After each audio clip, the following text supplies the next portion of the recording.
Danielle, and this is Mad About Mysteries.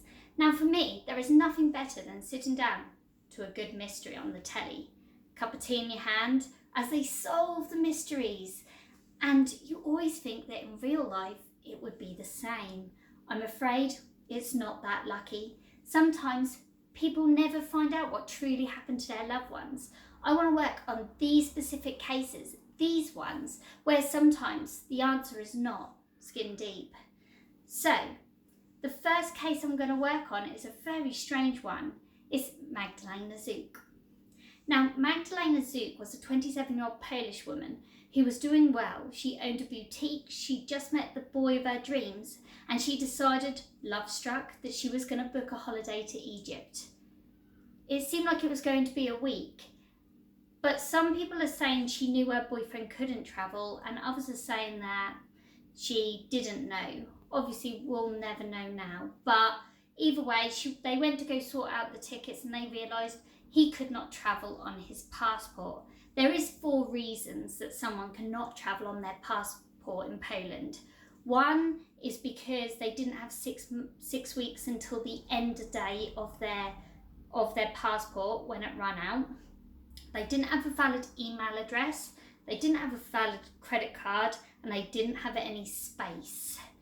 Now, I think his was the deadline. He didn't have very long until his passport expired, and then they wouldn't let him travel on it. But I'm not 100% sure. So either way, he decided he was going to put them on Facebook and try and sell them. Now, I didn't realise you could do this because on the tickets they would have your name on them. But either way, he did. But every time someone was interested, he'd said they were sold.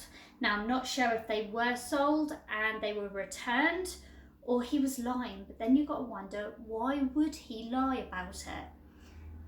So anyway, she decided, after asking her family, her friends, no one could go with her. So she decided she'd go alone. Now, she was blonde with blue eyes, and we know that's never a good idea to travel on your own looking like that. But she did, and she was seen crying at the airport, but generally she got on okay. And she was seen arriving at her hotel, getting set up, and then going down and going to the bar. Now, she did drink a lot that first night. She was seen at the bar, acting quite disorientated, a little bit drunk, I guess. You know, normal. But then after a couple of hours, there was something strange happening. She started texting her family and friends, asking where they were. Now, we're not 100% sure why, but she started saying, where are you? Are you coming down to meet me? All these things where it appeared that she'd even forgotten she'd gone on holiday alone. Now, according to police, recent things have changed what happened that first night. But I'm going to tell you the basics first, and then I'll add the updates at the end, just so it is all fair. Now, what they knew is that she'd gone drinking, and then she was filmed later on in her hallway, passed out right outside her door, lying crouched down in just a dressing gown. They filmed her to show her family. They also filmed her later in bed in the same way, passed out on the bed. It was a very strange situation, and according to police, they didn't know what happened. She had mentioned to her sister that she thinks someone spiked her drink, but obviously that could have been a possibility. So the day after, they were really concerned. They asked her family what they should do, and the family sent her a ticket, but they couldn't get one until the Saturday. So it was a bit of an issue. She needed to get home, she couldn't get home, and no one had a valid passport to come get her, except her boyfriend's friend, which later on he decides he would travel down to get her. But at this precise moment, they had no one, they didn't know what to do. The hotel staff were really struggling with her. When she was walking, she was like shaking her arms. She kept stealing people's phones, but she would not use her own. She was seen with 4 guys constantly through the trip. One of them was Mahmoud, which he's the one who could speak Polish and Egyptian, and there is rumours that he was following her for a reason. It does appear strange to me that a travel guide would stay with its client throughout the holiday, even if, you know, she was showing troubled behaviour. I find that strange because he was actually the travel guide, not the person there. And there was other people who were Polish staying at the time. So she had other people there, just not her loved ones or anything. So they decide in the end they can't handle it. They were going to take her to the hospital. Now this gets strange. In CCTV, it shows her walking into the hospital. Yes, she's wobbling, she's waving her arms. She looks like she has been on something. She has been drugged or something's going on. She's having a mental breakdown. And the hospital said she never got out of the car, but there is CCTV evidence of her walking into it. So unless she fought with them about going in and then finally walked in fine, but that ain't what the doctors said. Then there is a part in a CCTV camera where she's up against a wall and the man is in a really crazy position. He's covering up the camera. He's standing like this, she's there, and she looks like she lunges at the man next to him. It is very strange and it does seem like something's going on, but the hospital staff never get near her. The only thing they do is close the blinds. When she attacks a man, they said she was going for the window, but it was clear she was going for the man. So that all the way through there was some dodgy times. There was a few things that just did not make sense to me. I'm not sure. And then they said they couldn't treat her, they don't treat mental patients. So without even examining her, they assumed she was mental and sent her on her way. But by this time, the hotel would not have her back. And also her family decided, and Marcus decided, that it was time to send their friend that could travel to come get her. After she tries to get them, they try and get her on the airport, and they say she can't come on, she's a flight risk to the other patients, the other clients on the aeroplane.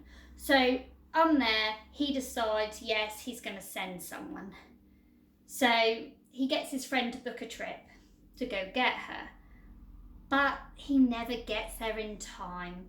Basically, she goes back to the hospital because she's got nowhere else to go, and the hospital are seen literally two on each leg, 2 on each arm, dragging her down the hall, and they tie her up in a room to keep her on the bed.